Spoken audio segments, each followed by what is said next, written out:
पैठण तालुक्यातील पाचोड येथील बालाजीनगर परिसरातील स्थानिक नागरिकांनी 2 जानेवारी रोजी संध्याकाळी 9 वाजता एका युवकास चोर समजून पोलीस स्टेशन पाचोड यांच्या स्वाधीन करण्यात आले होते।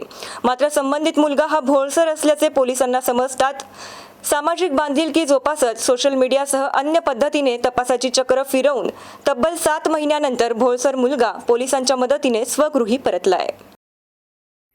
पोलीस ठाणे पाचोड येथील पोलीस उपनिरीक्षक राम बारहाते व पोलीस हवालदार बाबूराव साबळे यांनी युवकाची विचारपूस केल्यानंतर सदर मुलगा भोळसर असल्याचे लक्षात आल्यानंतर सोशल मीडियाच्या मदतीने सर्व जिल्ह्यातील व्हॉट्सअप ग्रुपवर त्याची माहिती पाठवण्यात आली होती। या माहितीच्या अनुषंगाने युवकाची आई लताबाई चंदू मानवतकर वाल्मिक नगर वाशिम यांनी पोलीस स्टेशन पाचोड येथे येऊन भोळसर युवक त्यांचा मुलगा असल्याबाबत सांगितल्याने पाचोड पोलीस स्टेशन येथे पोलीस हवालदार बाबूराव साबळे यांनी भोळसर मुलगा संतोष चंदू मानवतकर यास त्याच्या आईच्या ताब्यात दिलेले आहे। संतोष हा मूळचा वाशिम शहरातील राहणारा असून त्याच्या मानसिकतेमध्ये बदल झाल्यामुळे तब्बल 7 महिन्यापूर्वी तो वेडेपणात घरातून बाहेर पडला होता। त्याचे कुटुंबीय त्याचा शोध घेत होते, परंतु त्यांना संतोष याचा शोध घेण्यास यश मिळत नव्हते। पाचोड पोलिसांनी केलेल्या प्रयत्नांना यश आल्याने संतोष त्याचे आई वडील यांची भेट झालेली आहे।